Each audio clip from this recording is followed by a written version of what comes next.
The market price of an article is 26% more than its cost price. If a discount of 32% is given, what will be the loss percentage?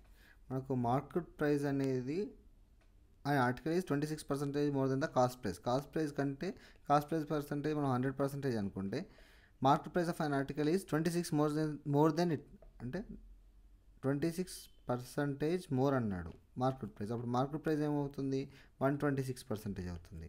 Discount ఎంత allow చేస్తున్నాడు? Discount అనేది 32% allow చేస్తే మనకు discount ఎంత 126 into 32/100. 126 into 32 is equal 4032/100 40.32. మనకు 126లో discount అనేది 40.32 పోవాలి. 126% minus 40.32% is equal to the 85.68. ఇదనేది సేలింగ్ అవుతుంది. మార్కెట్ ప్రైస్ నుంచి డిస్కౌంట్ తీసేస్తే మనకు వచ్చేది సేలింగ్ ప్రైస్. సేలింగ్ ప్రైస్ అనేది 85.68. కాస్ట్ ప్రైస్ ఎంత 100%. మనకు ప్రాఫిట్ వచ్చిందా లాస్ వచ్చిందంటే 100% కాస్ట్ ప్రైస్ ఉన్నప్పుడు 85.68 ఉన్నప్పుడు లాస్ వచ్చింది. లాస్ ఎంత 100 - 85 అంటే అప్రాక్సిమేట్గా 14% అనేది లాస్.